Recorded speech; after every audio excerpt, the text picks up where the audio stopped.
ठीक है। So motion in plane और टू डायमेंशनल मोशन, तो चैप्टर ही मोशन इन प्लेन है, तो सबसे पहले तो आपको ये पता होना चाहिए कि भाई मोशन इन प्लेन का मतलब क्या होता है, what is the meaning of motion in plane. Okay, so what is a motion in plane? So let's see the definition that a body a body is said to be, okay, a body is said to be in two dimensional, ठीक है, two dimensional motion. A body is said to be in two dimensional motion when its position with respect to time, ठीक है, when its position with respect to time represent by represent by two coordinates, ठीक है, represent by two coordinates,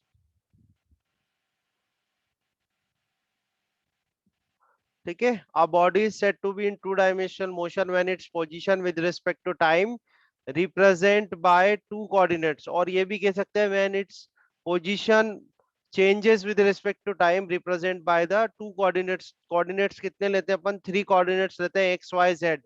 मान लो X और Y coordinate से अपन किसी बॉडी की पोजीशन को या उसकी चेंज इन पोजीशन को रिप्रेजेंट कर रहे हैं, तो जो मोशन होगा वो कौन सा होगा? टू डायमेंशनल मोशन होगा।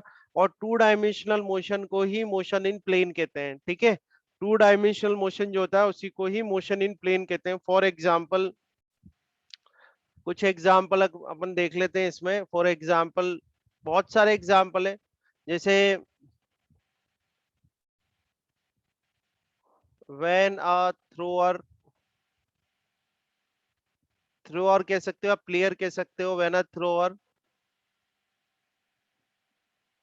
थ्रो अ बॉल इंक्लाइंड, ठीक है। When a thrower throw a ball inclined, inclined मतलब तिरछा अगर फेंकता है तो जो बॉल मोशन करेगी वो कैसा मोशन होगा? टू डायमेंशनल मोशन होगा, ठीक है। When a thrower throw a ball inclined, है ना। और भी दे सकते हैं अपन, जैसे when a car moving on, when a car moving on zigzag road, ठीक है, जिगजैग रोड। अगर सीधे रोड पे चल रही है तो स्ट्रेट लाइन मोशन होगा, एक ही कोऑर्डिनेट आपको चाहिए होगा या एक ही एक्सिस चाहिए होगी उसका मोशन को डिफाइन करने के लिए। यहाँ पर आपको अगर वो जिगजैग रोड पे जाएगा तो क्या चाहिए? दो कोऑर्डिनेट चाहिए उसके मोशन को डिफाइन करने के लिए, ठीक है। तो वो भी कैसा मोशन हो जाएगा आपका? टू डायमेंशनल मोशन हो जाएगा, ठीक है। वो मोशन जो होगा वो कैसा हो जाएगा? टू डायमेंशनल मोशन हो जाए। तो there are several examples of the two dimensional motion. आप बस ये ध्यान रखना कि किसी भी बॉडी के मोशन को रिप्रेजेंट करने के लिए या उस बॉडी की पोजीशन को रिप्रेजेंट करने के लिए आपको दो कोऑर्डिनेट्स की जरूरत पड़ती है, तो वो मोशन जो होगा उसको बोलेंगे टू डायमेंशनल मोशन, या हम उसको बोलेंगे मोशन इन प्लेन, ठीक है। अब इसके अंदर one by one upon study करते जाते हैं। फर्स्ट इसमें लेते हैं अपन मोशन इन प्लेन को भी स्टडी करने के लिए आपको कुछ टर्म्स आनी चाहिए। जैसे हम बात करते हैं पोजीशन वेक्टर की, ठीक है। फर्स्ट हम इसमें स्टडी कर रहे हैं पोजीशन वेक्टर। अब पोजीशन वेक्टर क्या होता है? ठीक है, तो पोजीशन वेक्टर क्या होगा कि कोई भी बॉडी टू डायमेंशनल मोशन कर रही है तो उसकी पोजीशन को जो रिप्रेजेंट करेगा वेक्टर, उसको बोलते हैं पोजीशन वेक्टर। समझ में आ गया? पोजीशन वेक्टर होता क्या? It is a vector which represents the position of a body doing a to dimensional motion, और टू डायमेंशनल मोशन का मतलब होता है मोशन इन प्लेन, ठीक है। समझ में आ रही है बात? जैसे फॉर एग्जांपल लेट्स से, सबसे पहले हम कोऑर्डिनेट्स बना लेते हैं यहाँ पर। ये जैसे आपने कोऑर्डिनेट्स बनाए यहाँ पर, टू कोऑर्डिनेट्स चाहिए आपको, टू डायमेंशनल मोशन हो रहा है तो दो कोऑर्डिनेट्स होंगे जो रिप्रेजेंट करेंगे उसके मोशन को।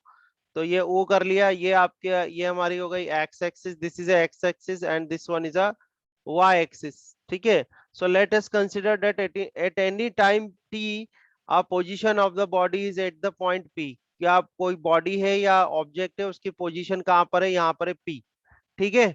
पी पर है। अब ये पी पर इसके कोऑर्डिनेट्स क्या होंगे, मान लो एक एक्स का एक ये एक्स और वाई जो है इसके कोऑर्डिनेट है, ठीक है। एक्स और ध्यान से समझने की कोशिश करना। तो हमने क्या करा है, पहली बात तो पोजीशन वेक्टर होता है क्या है, position vector is a vector which represents the position of a body at any instant और एट एनी टाइम, ठीक है। किसी टाइम पर उस बॉडी की पोजीशन को जो रिप्रेजेंट करता है उसको पोजीशन वेक्टर कहते हैं।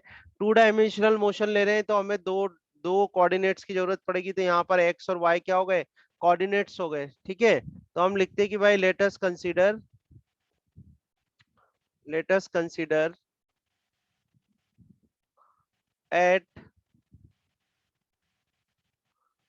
at any time, या इंस्टेंट भी कह सकते हो आप, eight any time T, position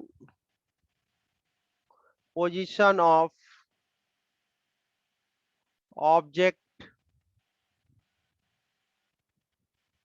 given by coordinates, ठीक है। तो कोऑर्डिनेट्स हो गए आपके पी और ये एक्स वाई, ठीक है। ये किसी टाइम टी पर जो पोजीशन है उस ऑब्जेक्ट की वो रिप्रेजेंट कैसे कर रहे हैं, कोऑर्डिनेट से पी एक्स वाई से, ठीक है। तो हम यहाँ पर हम पोजीशन वेक्टर लिखना चाहें, ठीक है। सो पोजीशन वेक्टर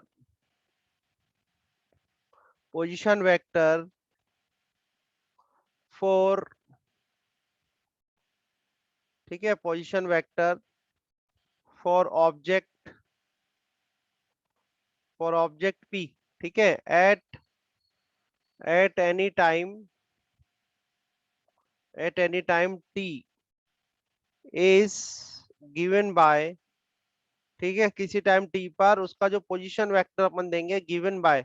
तो पोजीशन वेक्टर को कैसे रिप्रेजेंट करेंगे अपन, आर वेक्टर से, ठीक है। अब ये एक्स कोऑर्डिनेट है तो देखो, पहले तो हम आपको वेक्टर ही ड्रॉ करके बता देते हैं। इसमें जो वेक्टर आप बनाओगे तो वेक्टर कैसे होगा, ये ओ से आप ड्रॉ करोगे। अच्छा, वेक्टर जो डिफाइन कर रहे हैं अपन कहा, ओरिजिन से डिफाइन कर रहे हैं, ठीक है ना, ओरिजिन से डिफाइन कर रहे हैं। तो ओरिजिन से ये इसकी पोजीशन आ गई, और ये जो वेक्टर होगा ये हो जाएगा आर वेक्टर, ठीक है। आर वेक्टर हो गया, पोजीशन वेक्टर हो गया।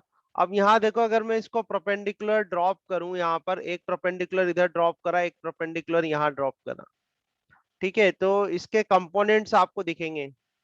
ये कंपोनेंट जो होगा ये हॉरिजॉन्टल कंपोनेंट हो जाएगा, ये वर्टिकल कंपोनेंट हो जाएगा। जैसे इसको मैं ओ ए कर देता हूँ, इसको ओ बी कर देता हूँ, समझ में आया। तो ओ ए क्या होगा आपका, ओ ए जो रिप्रेजेंट करेगा ये एक्स कंपोनेंट है, ठीक है। तो ये आ जाएगा आपका x I cap plus x axis में जो यूनिट वेक्टर है वो क्या होता है, आई कैप होता है। ऐसे ये वाला जो आएगा वो क्या आ जाएगा, वाई जे कैप आ जाएगा आपके पास। तो यानी कि जो ये आर वेक्टर है, इस आर वेक्टर के जो हॉरिजॉन्टल कंपोनेंट हो तो क्या होगा, एक्स आई कैप, और वर्टिकल कंपोनेंट क्या होगा, वाई जे कैप होगा। तो पोजीशन वेक्टर जब आप लिखोगे तो पोजीशन वेक्टर क्या हो जाएगा, R vector is equal to X I cap plus Y J cap, ठीक है। So this is the position vector. इस तरह से हम डिफाइन करेंगे पोजीशन वेक्टर को। So this is called the position vector of a object at any point P, ठीक है। किसी पॉइंट पी पर है कोई ऑब्जेक्ट जिसके कोऑर्डिनेट्स एक्स वाई हैं, तो उसके लिए जो पोजीशन वेक्टर होगा वो क्या होगा, R vector is equal to X I cap plus Y J cap. अगर इसका मैग्नीट्यूड निकालना हो आपको, मैग्नीट्यूड ऑफ आर वेक्टर अगर आपको निकालना है, तो मैग्नीट्यूड कैसे निकालेंगे, square root of X square plus Y square. तो ये आ जाएगा हमारे पास मैग्नीट्यूड, ठीक है। तो ये सारा आप एक बार रिवाइज कर लेना, वेक्टर मैंने आपको ऑलरेडी अपन ने करा हुआ है, ठीक है। उसके आगे का ही समझ लो आप, उसके आगे हम प्रोसीड कर रहे हैं हम। तो पोजीशन वेक्टर समझ में आया कैसे डिफाइन करेंगे, कोऑर्डिनेट्स आपको पता है तो आप पोजीशन वेक्टर लिख सकते हैं जैसे x I cap plus Y J cap, ठीक है। समझ में आया, ठीक है भाई, ओके कर दो एक बार समझ में आ गया तो। समझ में आया ना, इस यस तरह से सर। अपन डिफाइन करेंगे पोजीशन वेक्टर को। अगर आपको कोऑर्डिनेट्स पता है तो आप लिख देना x I cap plus Y J cap, ठीक है। यहाँ से अच्छे से आप रेगुलर क्लास अटेंड करो ताकि आगे आपको, अगर आप ये अच्छे से सीख गए जो अभी फंडामेंटल चल रहा है, तो आपको फिर सर्कुलर मोशन और प्रोजेक्टाइल मोशन में ज्यादा दिक्कत नहीं आने वाली। नहीं तो आप फिर रटोगे वहां पर इक्वेशंस को और कुछ नहीं होगा, ठीक है। तो ये तो बात हुई पोजीशन वेक्टर की। अब पोजीशन वेक्टर के बाद सेकंड जो है वो है डिस्प्लेसमेंट वेक्टर। सेकंड टर्म जो अपन लेने वाले हैं वो है डिस्प्लेसमेंट डिस्प्लेसमेंट वेक्टर। ठीक है, तो जैसे आपका पोजीशन वेक्टर हम क्या शो कर रहा था, पोजीशन को शो कर रहा था, ऐसे डिस्प्लेसमेंट वेक्टर क्या शो करेगा, डिस्प्लेसमेंट को रिप्रेजेंट करेगा किसी बॉडी की या ऑब्जेक्ट की। ठीक है, तो सबसे पहले देखो शो करते हैं हम इनको कोऑर्डिनेट्स में। So let say this is X axis, ये हमारी एक्स एक्सिस हो गई, this one is X axis and this one is Y axis, ये हमारा ओरिजिन हो जाएगा ओ।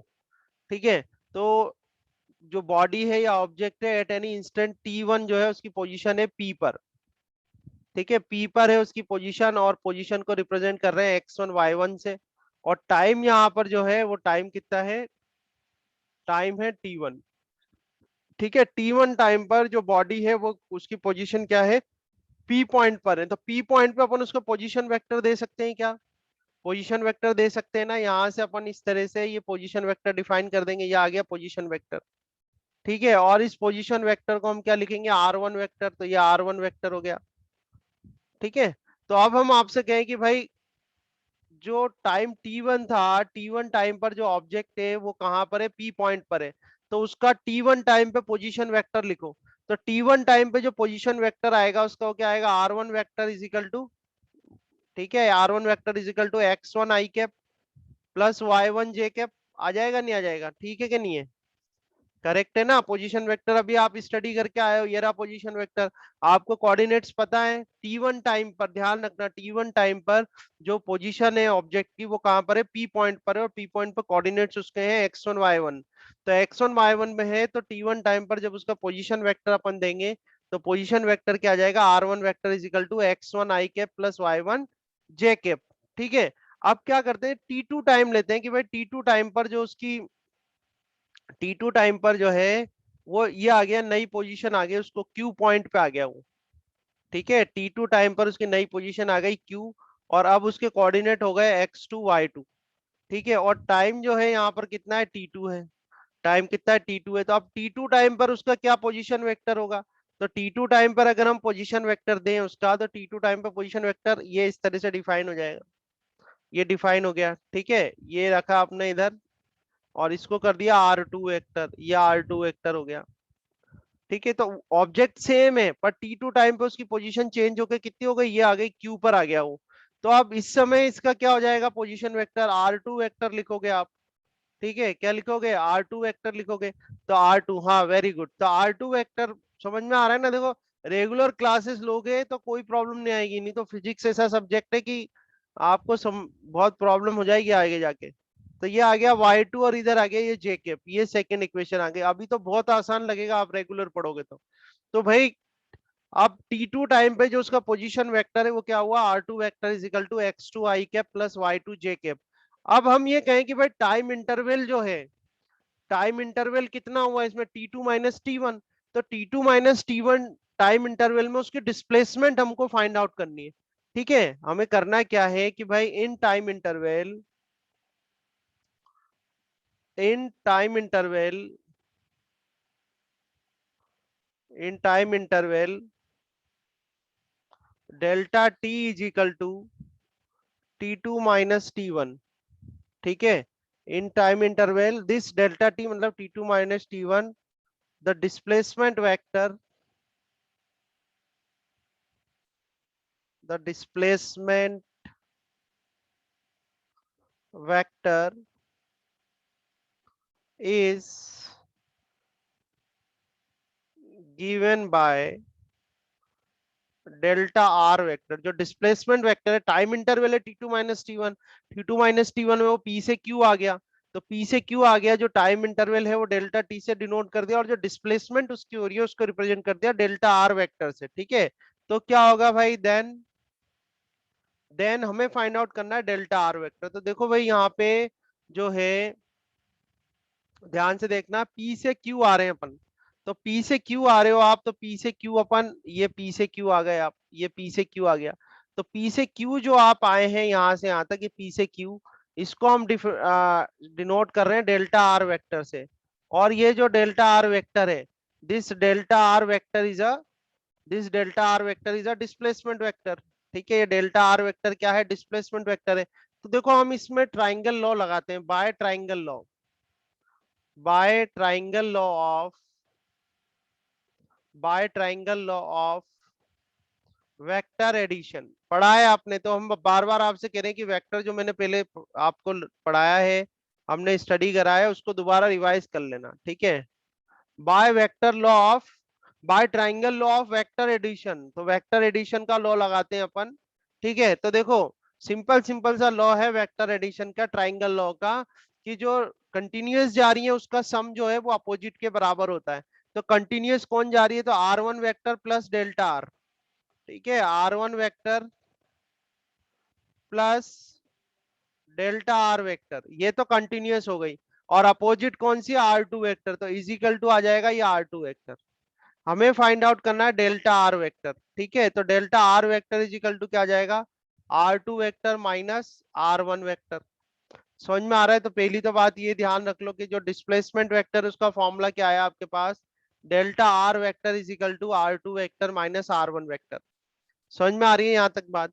अब वैल्यूज पुट कर दो, तो देखो delta are vector, R two vector कितना है आपके पास, आर टू वेक्टर देखो आपके पास है X two I cap plus Y two J cap, ये आपका आर टू वेक्टर हो गया, माइनस आर वन वेक्टर करो तो ये हो जाएगा x one I cap plus Y one J cap. समझ में आ रहा है। अब आई और जे को अलग अलग कर लो तो ये हो जाएगा X two minus X one I cap, then plus Y two minus Y one J cap, ये आ जाएगा। और इसी को आगे आप रिप्रेजेंट कर सकते हैं कि भाई delta are vector is equal to delta X I cap plus delta Y J cap. तो इस तरह से फाइनली आपके पास जो है डिस्प्लेसमेंट वेक्टर आ जाएगा। So displacement vector is this, delta are vector is equal to delta X I cap, ठीक है, delta X I cap plus delta Y J cap. So this is the displacement vector. इसको हम इधर equation कर देते हैं, ये भी इक्वेशन काम की है, ये थर्ड इक्वेशन हो गई, ये फोर्थ इक्वेशन हो गई, ठीक है। समझ में आई बात। Okay, so the third point is average velocity. What is the average velocity? Average velocity is the change in displacement with respect to time. Velocity क्या होता है, change in displacement with respect to time. So average velocity को जब आप define करेंगे, देखो average velocity के लिए अपन use करें या definition चाहें तो हम definition पहले मैं आपको बताता हूँ. What is the average velocity? It is change in displacement, ठीक है ना, change in displacement with respect to change in displacement with respect to time, ठीक है। Change in displacement with respect to time जो है वो आपकी एवरेज वेलोसिटी होती है। एवरेज वेलोसिटी को ऐसे हम वी के ऊपर सिंबल ये यूज कर सकते हैं, वी के ऊपर बार लगा देते हैं, ठीक है। तो ये रिप्रेजेंट करेंगे एवरेज वेलोसिटी को, वी के ऊपर ऐसे बार लगा दी एवरेज वेलोसिटी। तो अब जो है वेक्टर की फॉर्म में, अब ये डिस्प्लेसमेंट तो लिखा है पर प्लेन के लिए पढ़ रहे हो तो आपको अब डिस्प्लेसमेंट वेक्टर लिखना पड़ेगा, ठीक है। डिस्प्लेसमेंट वेक्टर हम यहाँ पर लिखेंगे कि भाई डेल्टा आर वेक्टर, ठीक है, displacement vector divide by time interval, time interval क्या है, डेल्टा टी है। समझ में आ रहा है, delta are vector divide by delta T, क्योंकि अपन मोशन इन प्लेन स्टडी कर रहे हैं। तो मोशन इन प्लेन में डिस्प्लेसमेंट जो वर्ड है, डिस्प्लेसमेंट की जगह क्या करेंगे अपन, डिस्प्लेसमेंट वेक्टर यूज करेंगे। तो एवरेज वेलोसिटी जो आएगी वो क्या आ जाएगी, delta R vector divide by delta T. अब देखो डेल्टा आर वेक्टर तो हमने ऑलरेडी सॉल्व किया है, ये डेल्टा आर वेक्टर क्या है, delta X I cap plus delta Y J cap, ठीक है। और इनके डिवाइड में क्या कर दें, ये डेल्टा टी कर दो, आप इधर भी डेल्टा टी कर दो, ठीक है। तो ये delta x by delta T क्या होगा, delta x by delta T होगा कि जो एक्स कोऑर्डिनेट है, एक्स कोऑर्डिनेट में चेंज हो रहा है विद रिस्पेक्ट टू टाइम, या हम ये कह सकते हैं कि डिस्प्लेसमेंट का जो एक्स कंपोनेंट है या एक्स एक्सिस वाला जो कंपोनेंट है डिस्प्लेसमेंट का, उसका चेंज हो रहा है विद रिस्पेक्ट टू टाइम। और ऐसे ही जो वाई कंपोनेंट है डिस्प्लेसमेंट वेक्टर का, उसमें चेंज हो रहा है विद रिस्पेक्ट टू टाइम। तो एक्स कंपोनेंट में चेंज होगा तो एक्स के लिए एवरेज वेलोसिटी आ जाएगी, तो हम कर देंगे वी एक्स और ये बार लगा देंगे इसके ऊपर। तो इसका मतलब है एवरेज वेलोसिटी इन एक्स एक्सिस या एक्स डायरेक्शन, और ये आपका आई कैप आ गया।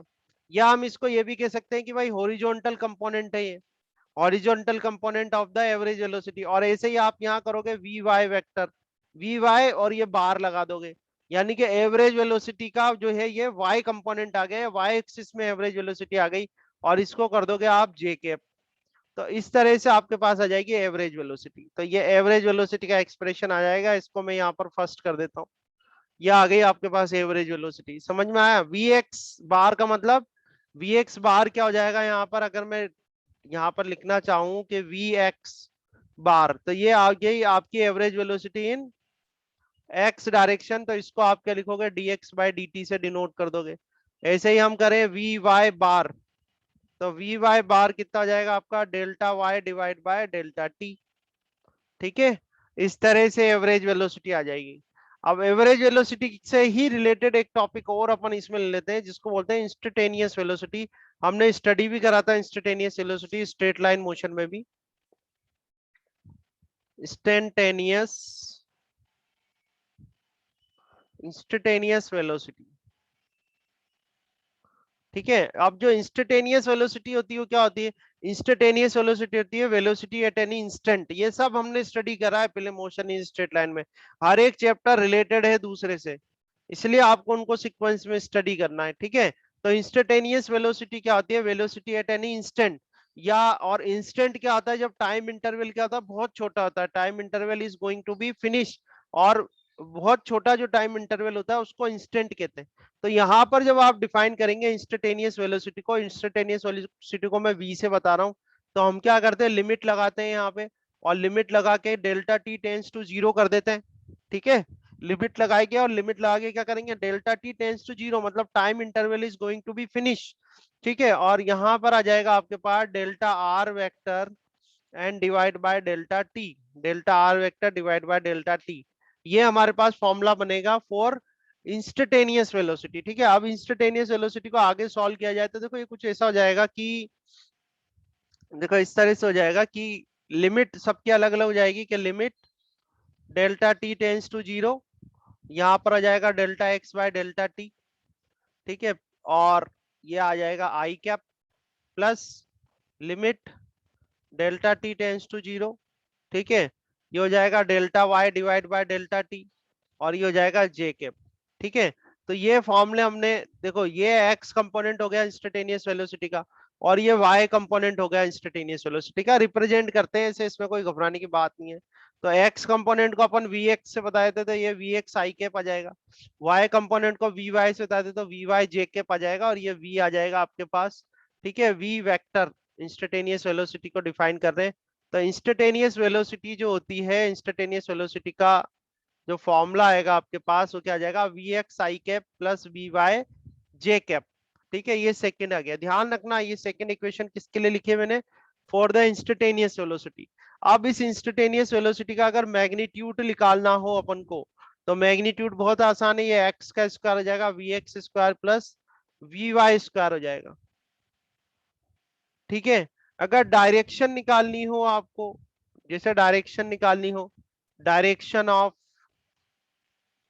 इंस्टेंटेनियस वेलोसिटी, ठीक है, डायरेक्शन ऑफ इंस्टेंटेनियस वेलोसिटी, तो डायरेक्शन आपको पता होनी चाहिए, कैसे करते हैं अपन, जैसे ये आपने कोऑर्डिनेट्स बनाए, ये कोऑर्डिनेट्स बनाए, और ये आपका, ये हमारा क्या है भाई, एक्स कंपोनेंट है तो वी एक्स आई कैप हो गया, ये वाई कंपोनेंट है तो ये वी वाई जे कैप हो गया, ध्यान से देखना, ये वाई कंपोनेंट है तो इनका जब रिजल्टेंट आप निकालोगे तो ये इसका रिजल्टेंट आ जाएगा, जो कि क्या हो जाएगा, वी वेक्टर हो जाएगा। वी वेक्टर किसको रिप्रेजेंट कर रहा है, V vector is a your instantaneous velocity, ठीक है। और ये एंगल जो बन रहा है यहाँ पर, ये एंगल बन रहा है अल्फा। तो ये एंगल अगर अल्फा बन रहा है तो ध्यान करो, आपने ये सॉल्यूशन करे हुए हैं, टेन अल्फा जब आप निकालोगे यहाँ से जो डायरेक्शन होगी, तो टेन अल्फा क्या आएगा, परपेंडिकुलर बाय बेस, यानी कि V Y divide by V X, ठीक है। तो ये आपका डायरेक्शन आ जाएगा फॉर द इंस्टेंटेनियस वेलोसिटी, ठीक है। सो ये हमने सॉल्व करा है फॉर, सबसे पहले एवरेज वेलोसिटी निकाला, ये एवरेज वेलोसिटी के लिए एवरेज वेलोसिटी वेक्टर निकाल लिया, ये इंस्टेंटेनियस वेलोसिटी वेक्टर निकाल लिया, इसकी डायरेक्शन निकाल ली, ठीक है। इस तरह से आप फाइंड आउट कर लोगे। अच्छा, अभी इसमें और देखते हैं कि भाई डायरेक्शन ऑफ इंस्टेंटेनियस वेलोसिटी अगर पाथ दिया हो आपको तो कैसे निकालोगे आप, है ना। देखो आप,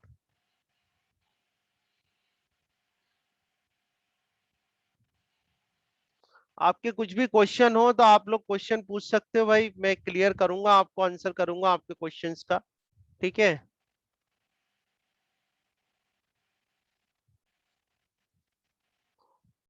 देखो वही करते हैं, यहाँ पर एक्स कोऑर्डिनेट लिया हमने, this is X coordinate, this is Y coordinate. और मान लो कोई बॉडी है वो मोशन कर रही है, मोशन इन प्लेन।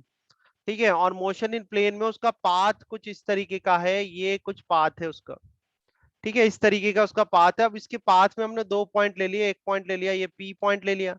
ठीक है, और पॉइंट ले लेते हैं, एक पॉइंट जैसे,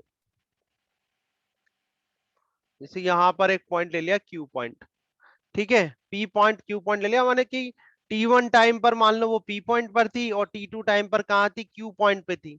ठीक है, T1 टाइम पर वो पी पर थी और फिर क्यू पर थी, तो पी से जब क्यू पर वो गई, ध्यान से समझने की कोशिश करना।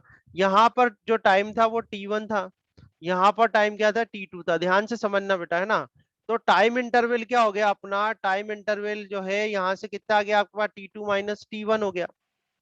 तो T2 माइनस T1 हो गया। अगर डेल्टा टी को इतना छोटा किया जाए कि it is going to be zero, time interval बहुत छोटा कर दिया जाए, तो बहुत छोटा मतलब जैसे मान लो छोटा करते जाए तो क्यू पहले इधर आ जाएगा, फिर और छोटा करोगे तो क्यू इधर आ जाएगा, और छोटा करोगे तो कहाँ आ जाएगा, पी पर ही आ जाएगा वो। कहाँ पर आ जाएगा, पी पर आ जाएगा। तो पी पर जो आप इस तरह से अपन टेंजेंट जो ड्रॉ करेंगे, इस तरह से जो हम टेंजेंट ड्रॉ करेंगे, ध्यान से देखना, ये जो टेंजेंट ड्रॉ करेंगे अपन पी पॉइंट पर, ये रिप्रेजेंट करेगी हमें इंस्टेंटेनियस वेलोसिटी। क्या रिप्रेजेंट करेगी, इंस्टेंटेनियस वेलोसिटी। तो ये डायरेक्शन होती है इंस्टेंटेनियस वेलोसिटी की। क्या कर दोगे आप, जिस पॉइंट पर आपको डायरेक्शन निकालनी है, पी तो क्या दे रहा था आपको, पोजीशन वेक्टर दे रहा था। यहाँ पर ध्यान देना आप, मैं पूरा नो वर्ड्स में नहीं लिख रहा हूँ पर मैं एक्सप्लेन कर रहा हूँ कि ये जो पाथ है, कोई बॉडी है मोशन इन प्लेन में, प्लेन में मोशन कर रही है। पहले T1 टाइम पर वो पी पर थी, T2 टाइम पर कहाँ थी, क्यू पर थी। ठीक है, तो हम क्या कर रहे हैं कि ये टाइम इंटरवल को छोटा करते जा रहे हैं। ये टाइम इंटरवल जो देख रहे हो आप, delta T equal to T2 minus T1, इसको छोटा करते जाते हैं। इसको छोटा करते जाओगे तो पी तो ठीक है, ये क्यू कहाँ जाएगा, क्यू से मान लो ये Q1 पर आ जाएगा, Q1 से ये कहाँ पर आ जाएगा, Q2 पर आ जाएगा। और छोटा कर दूं, इतना छोटा कर दूं कि it is going to be zero, time interval जो है वो जीरो ही होने वाला है। तो क्या होगा, ये क्यू जो है ये किसके पास आ जाएगा, पी पर ही आ जाएगा। ये क्यू, क्यू कहाँ आ जाएगा, पी पर ही आ जाएगा। तो यहाँ पर ये जो टेंजेंट ड्रॉ करेंगे अपन, ये टेंजेंट जो है किसको रिप्रेजेंट करेगी, direction of instantaneous velocity, instantaneous velocity को। तो यानी कि अगर किसी इंस्टेंट पर आपको, किसी इंस्टेंट पर आपको इंस्टेंटेनियस वेलोसिटी की डायरेक्शन पता करनी है, तो आप क्या करो, वहां पर टेंजेंट ड्रॉ कर दो। टेंजेंट ड्रॉ कर दोगे तो वो डायरेक्शन किसकी देगा आपको, वो देगा इंस्टेंटेनियस वेलोसिटी की डायरेक्शन एट दैट इंस्टेंट। जैसे ये T1 इंस्टेंट था, तो यहाँ पर ये इंस्टेंटेनियस वेलोसिटी की डायरेक्शन आ गई। ठीक है, तो इस तरह से आप दे सकते हैं direction of instantaneous velocity. Otherwise जो कैलकुलेट करना है वो तो कैलकुलेट तो आप कर ही लोगे, ये इस तरह से फॉर्मूले है ही। ठीक है, वेक्टर आपको दे ही रखे हैं। ठीक है ना।